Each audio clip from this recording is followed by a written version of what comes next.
Hello and welcome to the FSF podcast. I am Tim. I am your host. And as a reminder, this is a show that is made by nerds for nerds. So we are glad to have you in our makeshift nerdery. Sooner or later, we'll be back to the nerdery. But hey, at least we're not in construction hell anymore. I mean, kind of, sort of over there, but that's a whole nother story. Our guest today, there's John. Thank you, John. We'll be editing that out. No, just kidding. No, that's John. He's our electrician. He's been helping us get these really cool lights above me that change to all kinds of fun colors. Anyway, our guest today is an actor and a stuntman. And oh yeah, he's done some modeling too, but he's more than just a pretty face. He's got a good looker though. But this dude is someone you have seen and heard in some shows and some video games, things that you've loved like Fortnite, Obi-Wan Kenobi, Skeleton Crew. I'm still deeply, madly in love with that show.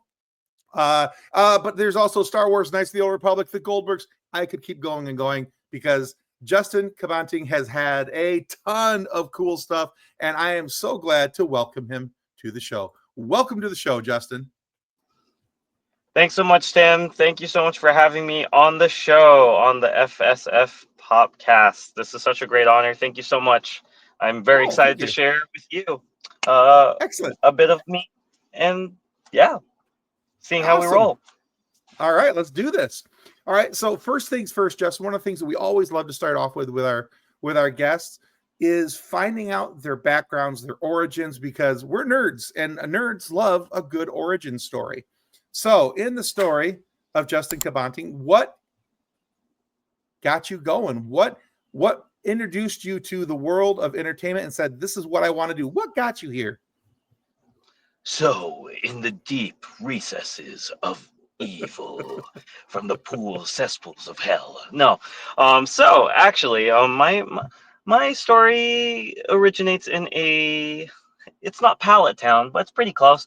It's a city here in Southern California, near Los Angeles County, called Simi Valley, where a few of us nerds may know it as a great place to film a lot of different types of media. Simi Valley has been featured in Jurassic World: Fallen Kingdom, also in The Mandalorian Season 2. During the not the rescue, it was the episode where Grogu's on the Seeing Stone. They filmed at Rocky Peak there. So yeah, I'm from a city called Simi Valley, here in close to Los Angeles County, California. And I had always an appreciation and a knack for animation and video games. And ever since I was 4, when my grandma, my Lola, had bought me my very first Nintendo 64. And Super Mario 64 was my very first game. And so I loved being able to imitate Charles Martinet and being able to hear dialogue from different video games, from different anime, from Pokemon, Cardcaptor Sakura, Bleach, Rurouni Kenshin, the like. And so eventually I figured, you know what? I don't see me ever pursuing on-camera acting. So I thought voice acting was the next best thing. And so I pursued that and explored during my high school years and met other people around the world through forums like Voice Acting Alliance. That's an old name. Tale as old as time, along with being on YouTube and experimenting and learning the art of voice acting. And so eventually there was a little thing called the pandemic that hit the world. And so things changed the dynamic. People were starting to also voice act from their homes. And then when things started reopening, I decided to pursue background acting, in which my adventure through film on camera started being more of a thing. And that's when also I started pursuing motion capture for video games and animation. Afterwards, I started incorporating my martial arts backgrounds into stunts as well. And now I am here. All right. That's a pretty cool story. I love that your grandma was called your Lola. I just think that's very cool. Honestly, that's a beautiful name for a Lola. And the reason why I think that's so cool is that, so my wife and I are recently new grandparents within the last year. And so, yeah. And so everybody's like, well, what do you want to be called? What do you want to be called? And I'm like, I don't know. I want him to be able to call me whatever he wants to call me when he's old enough to call me that. Okay. And so I'm just like, so for right now, I'm just grandpa. I just call myself grandpa. but my wife has been, she wants to be called Sunny, because Ooh. that she wants to. Yeah, my wife had talked about wanting to be called Sunny because she wanted to be the sunshine in his life, and things like that. And I just thought that was very sweet. So, and it's been a lot of fun being a grandpa. So I always like hearing those names when I hear somebody say, like you just said, that my grandma, my Lola, and I'm like, oh, it's just very sweet to me. So, yeah, Oh, just a little tidbit there, but I think it's very cool, and I love the fact that you spent a lot of time trying to emulate the things that you were seeing and witnessing and all those things. I think that's a very cool way to get started in all of this. Now, in pre-show, I had talked to you about doing some light stalking of your Instagram and IMDb pages, and I had seen your Facebook, and you and I are Facebook friends. yes. And I originally I thought, man, he's doing some pretty stellar cosplays, because I had seen you in some Jedi gear and the Mandalorian gear. And I was like, that's some really detailed stuff. That is what I mean. It is detailed and it's very well done what you're rocking there. But then I also saw that you were doing videos with Michelle C. Smith, um, who has been a guest of our show before, Yep. and she's a badass. She's freaking amazing with the lightsaber. The things that Oh, she can do is gravity defying and mystifying to me. But anyway, I was hoping that you could explain what I was seeing, and explain it for our listeners and our viewers, why it's more than cosplay, what you're doing in the Star Wars world with all that fun stuff you're doing. yes. So, given my background in stunts and martial arts, there and cosplay, it's all a very interwoven reality. Uh, I I'm actually involved in a costuming group called Saber Guild, which is very much like the 501st Legion and Rebel Legion, along with the Mm-hmm. Mandalorian Mercs, Rogues of Mandalore, and Mando Clan Shroud, in which I am a part of the latter two for Mandalorians. And basically, the with specifically Saber Guild, we are a recognized Lucasfilm costuming group that is also a performance group as well. And we are the only ones who are approved by Lucasfilm to engage in stage combat and film fighting choreography. And so, which enables us as Jedi and Sith to create tales that aren't necessarily canon, but allow us to play in the world of a galaxy far, far away in costume as our own characters, or even face characters of those Nice. settings. And so, yes, being able to incorporate being a Mandalorian for fan films like from a certain point of view fan film series by Scott Wynn, Mm-hmm. which is the first in a series uh, of ideas in which it's going to be the Civil War, and it's been told that this is their perspective of why the convert Mandalorians and the Night Owls from Mandalore are separate factions, and why they have beef with each other in season 3 of The Mandalorian. Uh, that aside, Saber Guild engages in different stories in which we perform for charity and help raise money with 501c3 organizations like Make a Wish Foundation, Bipolar Foundation, and the like, in order to extend our outreach and help give hope to those who have none. Nice. That's very cool. I was going through your stuff, and I was seeing all these videos, and I was seeing all this stuff, and all of a sudden like I said, I came across the one that had Michelle C. Smith tagged it, and I was like, well, we're gonna watch this one for a couple extra seconds because we're about to see some stuff. Mm-hmm. Yeah, and that's still one of my favorite promo videos I've ever seen. Was the one of Daisy Ridley talking about Michelle C. Smith, and uh, yeah, that's just so cool. And then we stole that for a promo video of ours to promo her coming on the show. I mean, we gave credit to the Daily Wire, for them making the Mm, video, but we're like, video by them, but look how awesome this is. And she's going to be right. on the show. Yeah. So Um, but yeah, and then I watched some of your stuff, and dude, you're pretty slick with a blade. It's impressive. No, No, I thank don't just throw that out there willy nilly. I've seen a lot of no, guys try and thank you. huck a blade around and some things, and so it yeah, I mean that wholeheartedly. I was pretty impressed by your saber ability. So yeah, it was cool. Yeah, thank you, Tim. I mean, in actuality, I mean, if you love something as much as you do, you'll train at it, and you'll dedicate your time to it. And in all honesty, that's how you get better. Saber Guild literally does that. That's what we do throughout our 50 plus temples that we have worldwide. We teach Nice. folks who aren't even action actors. They're people who even have different athletic experience, or are dancers, or have zero experience at all, and we are able to teach them how to move and navigate on stage, and how to act, and how to break down um, character types, and being able to really manifest that into making it all their own. Nice. Very nice. So out of sheer morbid curiosity, whose sabers do you use? It's a blend. Some are character hilts.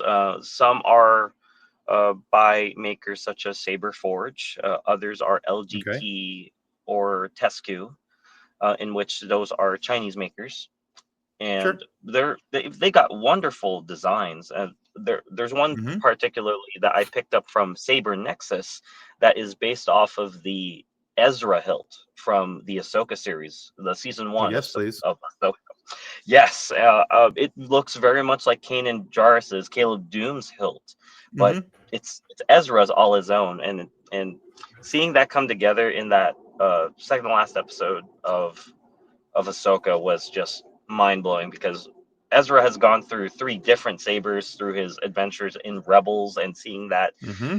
continue in Ahsoka was just absolutely mind blowing, to see that come full circle. Um, the other hilts that come from Saber Nexus, Tescu, and LGT, uh, and because they have a modular design, it really makes you feel like a Jedi, being able to assemble an emitter, a switch, a shaft, and then the pommel. And you can also combine them in Oh order to make wow, a double lightsaber, or a lightsaber pike that you see in the Old Republic or KOTOR. Um, it's that's the cool. possibilities are endless, as much as the fighting styles that there are. That's very cool. Yeah, one of Yeah. our one of the reasons I asked is that so like we do a lot of work with a company called Level Up Sabers. I don't know if you've ever heard of them, Yes. but They're Level great. Up Sabers, the only saber guaranteed to be better than a stick. Still love that tagline. That's a Master Allen, but this is my saber hilt right there. Oh, Um, that's beautiful. so I have to get the charger fixed. Something went bad on the circuitry, but he's sending me a new one. Uh-oh. But yeah, so yeah, but Master Allen's a very, very good guy, takes care of his people. But yeah, so I got this one a little while back, and I love the balance of it, the way it feels, and um, if nothing else, it's fun to whack people with. So Man. turn it red, give Oh. them a good whack, it'll be fine. You know. All right, so we also talked pre-show about my love for Star Wars. I kind of showed you a few things of my collection. Um, Mm, and I will say this to you because Kathleen, my co-host, isn't here tonight, and she can't mock me for it. Although she'll hear this later and she'll mock me later. But okay. I've always said that Star Wars. I've jokingly said, especially I have to use the word jokingly because my wife's right over there. That Star Wars is like my marriage. It's been there for me in good times and bad, sickness and in health. So this Oh. it's been one of the most major things in my life outside of my marriage and my family.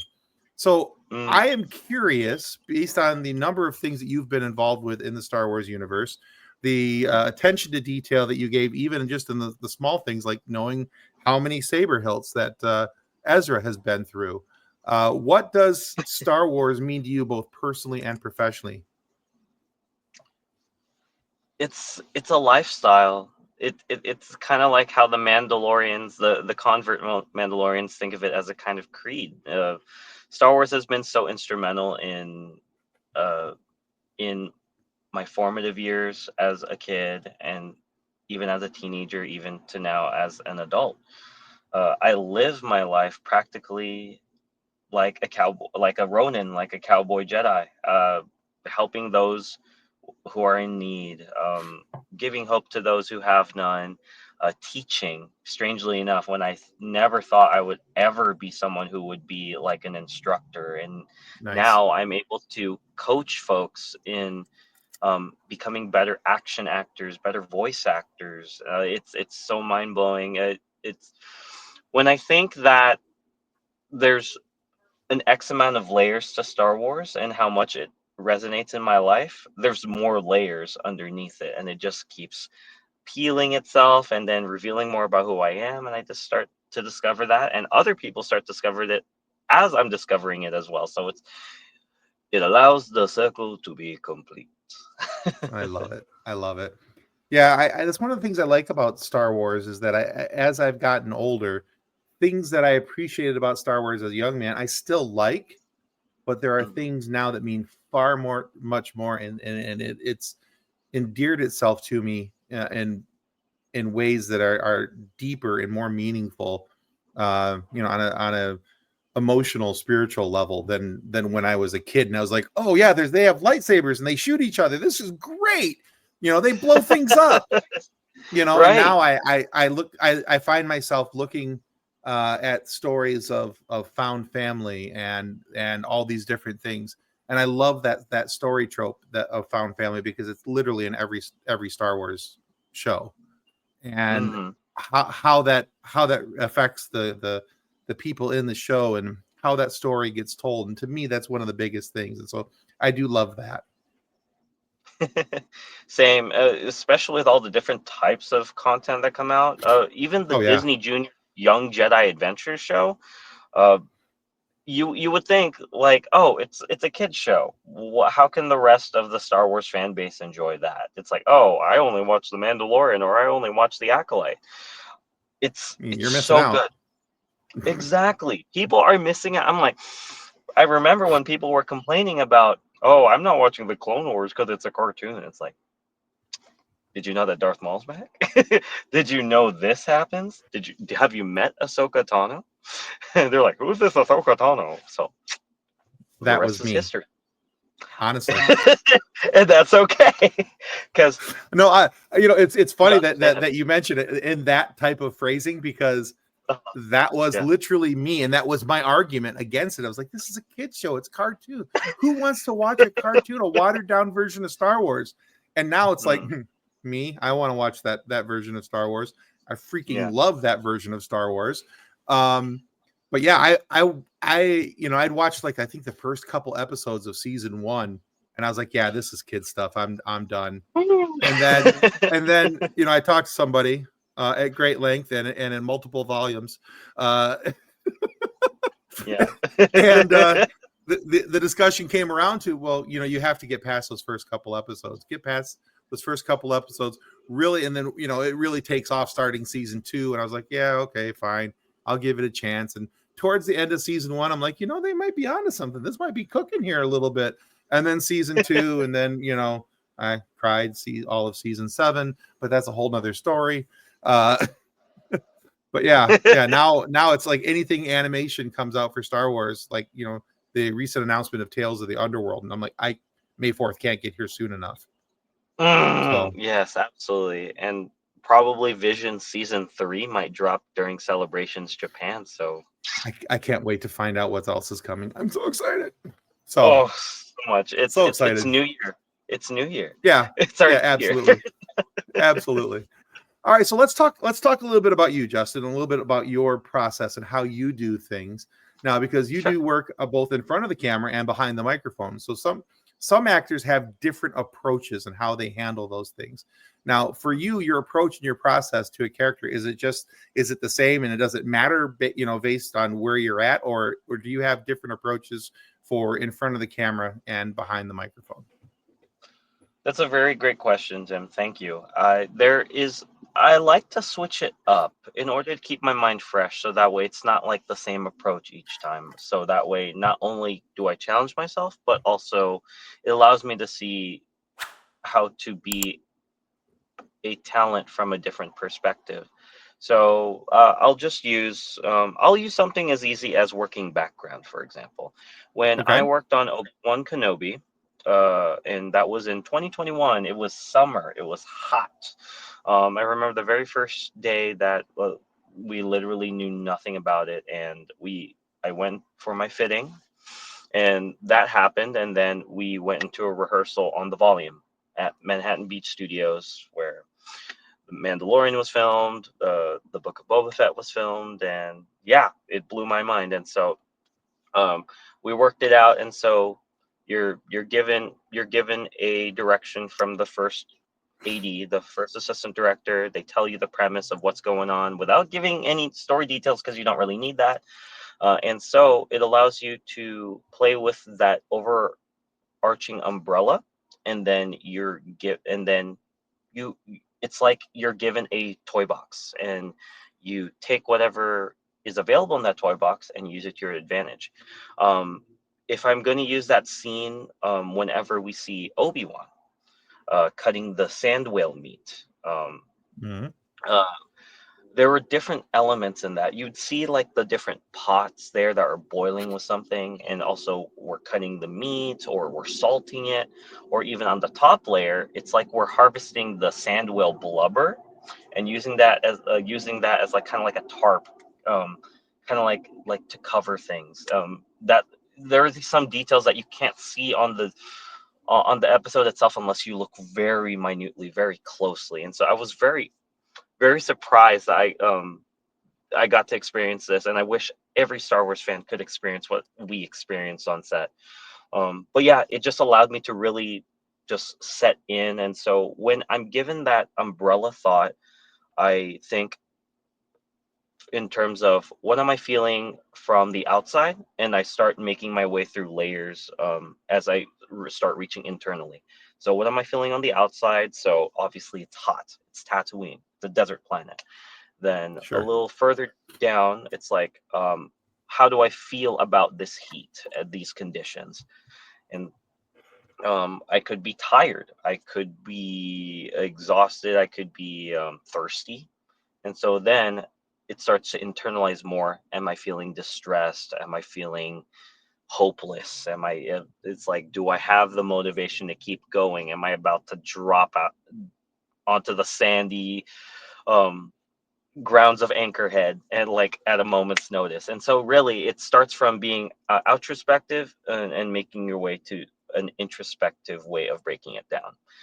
That's as far as camera goes. With voice acting, you're given a character description. I'll be very brief with it, and so you're given lines of dialogue, so it's very different. You don't have to be as uh conservative with your movement as with camera, because camera loves when you're subtle. With voice acting, you don't care because all that's coming in is what you're feeding into the microphone, whether it's up here, down Right. here, and so on, or off to the side. And so, your dialogue, I would say pause for plane, but I'm not a boom operator today.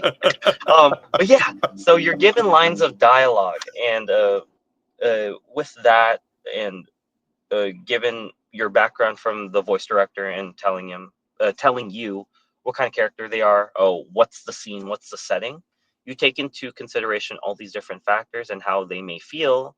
And sometimes you might want to start with the internal and then make their way outwards, and because how they're thinking on the inside or internally can influence how they act physically, and thus that can also enhance or adjust your performance in an audio setting. All right. Very Very cool. loaded Yeah. answer. No, I like it. I always say that I find that the longest answers are the best answers because it provides a little bit of detail that maybe we wouldn't think of, not being on that side of things. As Mhm. being a viewer, those are perspectives and things that we wouldn't have on the everyday. So I do like that because it's one of the things I love about the show is that I get a chance to have different perspectives about the things that I've seen, that I've watched, that I've enjoyed over the years, and to Mhm. have the perspective of and I didn't even think about that because I do remember seeing some of that stuff, and it was just like, oh yeah, they're cutting the meat, but Yeah. to think of it from the perspective of, oh, everybody there has a job and they're performing different functions, not just, hey, just make it look like you're busy doing something. And I think that's it's a cool.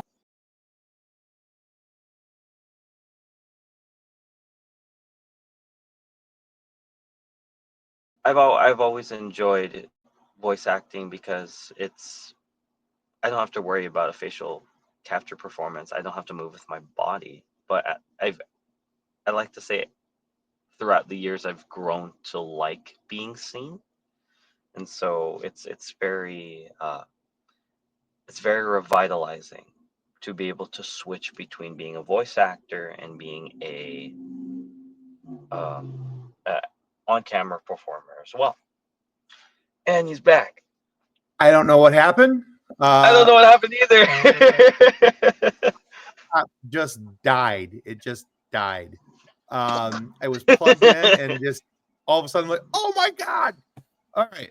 So I appreciate you being professional, and the show must go on. And I came back to your like, and on-screen performers, and I don't know what else you said, but I'm sure it was top notch and wonderful. Thank you, Tim. Yeah, no, yeah, the show must go on. I was just telling. I mean, you can splice that in if you want. I was will. just talking. Yeah, it'll all be edited and cleaned You'll see up. it. So. But we're glad you're okay. That's the main thing. Yeah, everything is fine over here. Just yeah, I got to figure out what's going on with that power cord. It is not charging properly. So okay. Uh-oh. All right. So so one of the other things I like to ask people, Justin, and this is because you've gotten an opportunity, especially with somebody who's gotten an opportunity to play in a couple of fun different sandboxes. You know, you've been in the Fortnite sandbox, you've been in the Star Wars sandbox. You're doing all this cool stuff both on screen and behind screen for Star Wars, and you've done a bunch of voice acting. You've been on screen for, like we mentioned, for the Goldbergs, and again, we could go on and all these different things that you've been on. But I always find it interesting that though sometimes people have had an opportunity to be perhaps in the franchise that they love, maybe it's not the role that they dream of. So let's just throw this out there to the universe. What is the dream role for Justin Cabanting? My dream role. Oh my goodness. That's okay here. I'm gonna say it. So there is a wonderful franchise by Capcom known as Biohazard or Resident Evil in other territories. That was actually, yes, my mom introduced me to a survival horror genre rated M for mature at the age of 4. It became one of the most iconic franchises of my childhood, and to this day, I am hoping that I can be on a Resident Evil Biohazard game, whether for motion cap or either for performance capture or voice acting, or heck, if they do a live action adaptation and it is written really well, I would be so for it.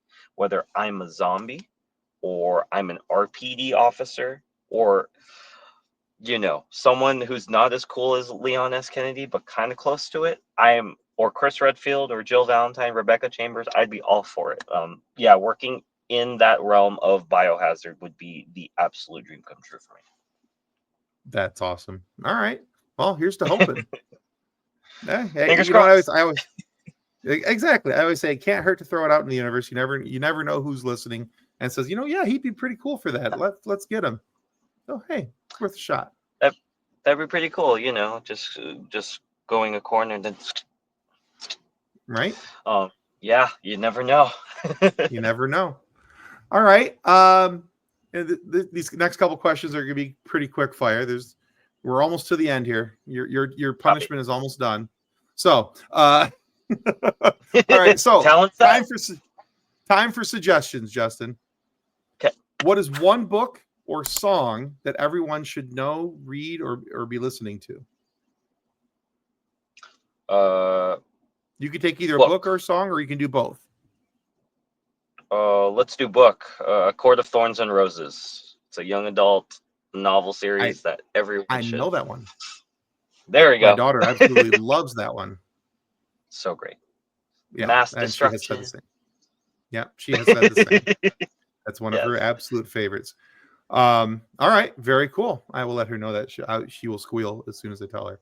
Uh, all right, and this last one we call our silly question because it's not really all that silly, but here it is. So my co-host Kathleen, who's not here tonight, she has a daughter, and her daughter are out and about, and her daughter's younger. And somebody asked her daughter this question, but not Kathleen. And Kathleen was like, well, that's rude. And so we think it should be asked of everyone. So we ask it of everyone. So Justin, what's your favorite dinosaur? Ooh, I'm ready for this one. It's an Ankylosaurus. I I'm going to have love to look that one up. I'm sure of it. That is our wrecking ball tail with the spikes. Oh, on yeah, top. yeah. Okay. Yeah, the spikes that come out of the side with a kind of like a rigid top, kind of looks like a turtle shell with kind of like angular spikes that come out laterally, and they're really cute, really epic. It's like Looks people like an angry armadillo, basically. This guy. Yeah, angry armadillo. That's him. That's him. So All right, that's cool. yeah. Mm-hmm. All right. I love it. Yeah, I think as soon as I saw him, I realized that we've had one other person say that dinosaur. Because I didn't it's one of those ones that I forget the name of them until I hear it again. And I'm like, oh yeah, right. It's that one. But we've had that one other time. So yeah. All right. Very cool. All right. Well, Justin, thank you so much for being on the FSF Popcast today. Where can our listeners and viewers go to find out more about you, what you're doing, what you've got coming up, and all that fun stuff? Yes, you can find me on Instagram, TikTok, X, and through my handle at jcabantingva, or you may also find me on Blue Sky at jcabantingvoices.com, which is also the name of my website. There we go. Perfect. Well, I'll make sure that we put those links down below for our listeners and viewers to find them, to give you a follow. And if you guys haven't already, if you're not already, please consider giving the FSF Popcast a follow here on YouTube. It's the most important thing you can do to help our show continue to grow. Get amazing guests like Justin Cabanting here today to sit down, have this conversation with us, and find about what all of these other cool nerds are doing out in the universe. And, so yeah, just give us the follow. It really does help. And considering giving Justin a follow as well, because Justin's got some cool stuff going on. And frankly, you will spend more time than you think you will on his Instagram page. Ask me how I know. Anyway, so go check out his work. It's very cool stuff out there. So again, Justin, thank you for being on the show. Guys, go give Justin a follow. And may the force be with you as you continue to live long and prosper. Goodbye. Copyright 2025 FSF Podcast. Reference any specific product or entity mentioned on this podcast does not constitute an endorsement or recommendation by FSF Podcast. The views expressed by guests are their own, and their appearance on the program does not imply an endorsement of them or any entity they represent. If you have any questions about this disclaimer, please contact us via email at info@fsfpopcast.com.